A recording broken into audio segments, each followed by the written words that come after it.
और बात पंजाब की करते हैं। कोरोना पर पंजाब में 15 मई तक सख्ती बढ़ा दी गई है। कोरोना को लेकर नई गाइडलाइंस जारी की गई है। 15 मई तक गैर जरूरी दुकानें बंद रहेंगी। फिलहाल के लिए दूसरे राज्यों से आने वाले लोगों के लिए जरूरी है कि अपनी वो कोरोना की रिपोर्ट दिखाएं और कोरोना की रिपोर्ट नेगेटिव होना बेहद जरूरी है।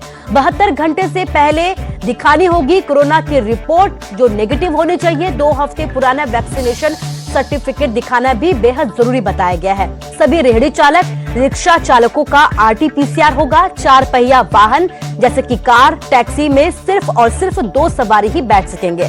सभी सरकारी ऑफिस और बैंक में 50% कर्मचारी ही काम कर पाएंगे। तो नई गाइडलाइंस पंजाब सरकार की तरफ से जारी की गई है, जिसके तहत अब सिर्फ जरूरी सेवाओं से जुड़ी हुई जो दुकानें हैं वो ही खुली रहेंगी।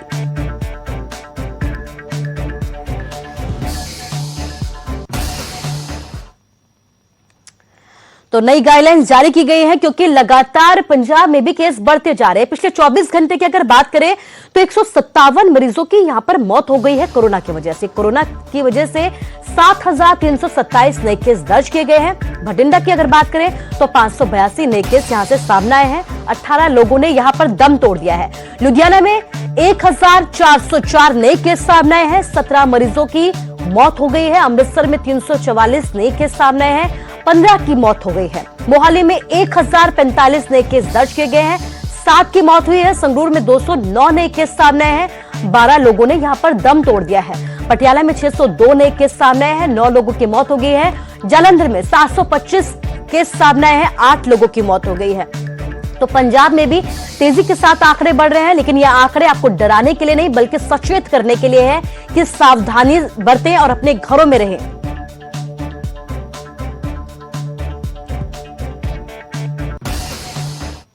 तो हरियाणा और पंजाब का हाल हमने आपको बताया। बात हिमाचल की करते हैं। हिमाचल में भी कोरोना से हाहाकार मचा हुआ है। कोरोना की वजह से अभी तक 2,453 नए केस पिछले 24 घंटे में दर्ज किए गए हैं। इसके साथ ही 44 मरीजों की मौत हो गई है। कोरोना के से 1,610 मरीज ठीक भी हुए हैं। ये एक अच्छी बात हिमाचल से सामने आए हैं। एक्टिव केसों की अगर बात करें तो 20,727 यहां पर एक्टिव केस है। प्रदेश में अब तक 1,556 लोगों की कोरोना की वजह से मौत हो गई है। लेकिन बड़ी बात यह है कि तेजी के साथ आंकड़े बढ़ते जा रहे हैं, चाहे वो मौत का आंकड़ा हो या नए केस का आंकड़ा हो। 2,453 नए केस यहां से भी सामने आए हैं और पिछले 24 घंटे में रिकॉर्ड 44 मरीजों ने कोरोना की वजह से प्रदेश में दम तोड़ दिया है। रणवीर हमारे संवाददाता हमारे साथ लाइव जुड़ गया है। रणवीर, लगातार रिकॉर्ड केस सामने आ रहे हैं, क्या लगता है अब क्या नई सख्ती बढ़ती जा सकती है हिमाचल में? जी हाँ, देखिए कुसुम, इसकी संभावनाएं जो है और बढ़ गई है क्योंकि लगातार जो मौत का आंकड़ा है वो बढ़ता ही जा रहा है। एक छोटे से प्रदेश में एक दिन में 44 लोगों की मौत होना अपने आप में जो है एक बहुत बड़ी बात है और इसलिए आज ये जानकारी मिलकर आई है। कोविड की समीक्षा हर रोज राज्य सरकार कर रही है, तो आज ये जानकारी मिली है कि सभी जिलों के DC के साथ जो है मुख्यमंत्री बैठक कर सकते हैं। इसके बाद जो है वो फैसला लिया जाएगा। फैसला इस तरह का लिया जा सकता है। लॉकडाउन की बात तो राज्य सरकार पहले मना कर चुकी है, लेकिन आज स्थिति का जायजा लेंगे। उसके बाद क्या इस तरह का फैसला लिया जाएगा कि सख्ती को और ज्यादा बढ़ाया जा सकता है। इस पर जो है राज्य सरकार फैसला ले सकती है।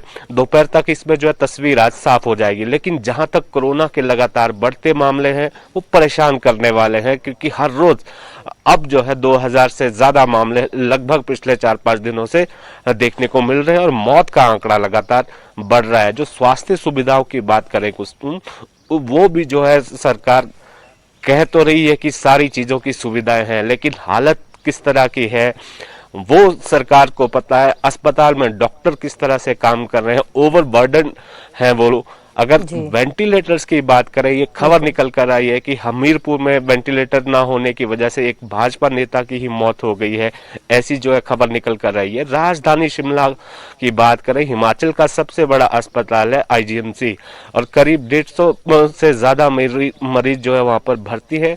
वेंटिलेटर की अगर बात करें, आपको हैरानी होगी जानकर कि मात्र 24 जो है वेंटिलेटर आईजीएमसी में है। तो ये सरकार की तैयारी को दिखाता है। ऑक्सीजन की बात सरकार कर रही है कि ऑक्सीजन की कमी नहीं है, लेकिन अंदर जो डिस्ट्रीब्यूशन सिस्टम है, बहुत मरीजों से हमें भी फोन आए हैं कि ऑक्सीजन का लेवल कम होता जा रहा है, प्रेशर जो है वहां पर कम होता जा रहा है। ऑक्सीजन की कमी नहीं है, लेकिन वहां पर पूरी तरह से आपने जो है इंतजाम नहीं किए कि वो लेवल कब कम होगा, ज्यादा होगा, आप किस तरह से एहतियात बरतनी होगी।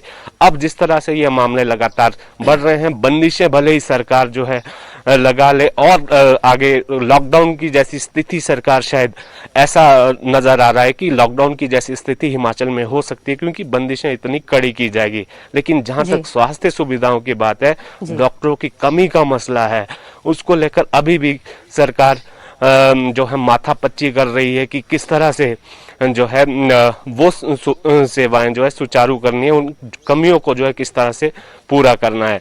लेकिन यहाँ पर परेशानी उन मरीजों को सबसे ज्यादा बाकी में हैरान करने वाली बात है कि जब हालात इस कदर बेकाबू हो जाते हैं तब सरकार माथापच्ची करती है, चाहे वो स्वास्थ्य सेवाएं हो या कोई भी व्यवस्था हो। इस तमाम जानकारी के लिए आपका शुक्रिया। तो आप देखिए, हालात जब बेकाबू हो गए तब माथापच्ची की जा रही है। आज एक अहम बैठक सरकार की तरफ से की जानी है, जिसमें अंदाजा ये लगाया जा रहा है कि सख्ती हिमाचल में और बढ़ाई जा सकती है, क्योंकि लगातार रिकॉर्ड केस सामने आ रहे हैं। स्वास्थ्य व्यवस्था का हाल आपके सामने है। ऐसे में लगातार हमारी भी आपसे ये अपील है कि अपने घरों में रहे, क्योंकि जिस तरीके से रोजाना रिकॉर्ड के सामने आ रहे हैं, ऐसे में जरूरत है कि आप खुद सावधानी बरतें, क्योंकि स्वास्थ्य सेवाओं का हाल आपके सामने है।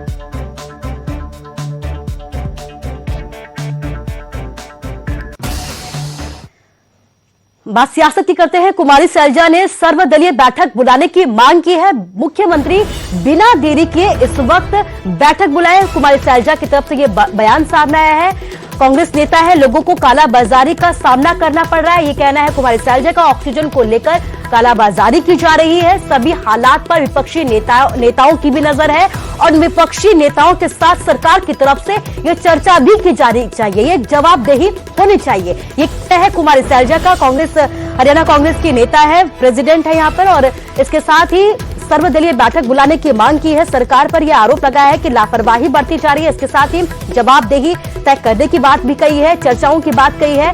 तो इसके साथ ही ये भी कहा है कि मुख्यमंत्री बिना देरी के सर्वदलीय बैठक बुलाए, कोरोना के मसले पर चर्चा हो, क्या कुछ तैयारी सरकार की है, क्या कुछ और तैयारी आगे होगी और क्या कुछ सख्ती और की जा सकती है। तो आपको बता दें कि हरियाणा में लॉकडाउन है, लेकिन इस बीच कुमारी सैलजा की तरफ से यह कहा गया है कि सरकार को सर्वदलीय बैठक बुलानी चाहिए और कोरोना को लेकर जो हालात है और तैयारियां, उन पर चर्चा बेहद जरूरी तौर पर की जानी चाहिए। जवाबदेही जरूरत है इस वक्त कोरोना को लेकर, और यही वजह है कि कुमारी सैलजा जो विपक्ष की नेता है, उन्होंने ये कहा है कि सरकार की तरफ से एक बैठक बेहद जरूरी इस वक्त होनी चाहिए।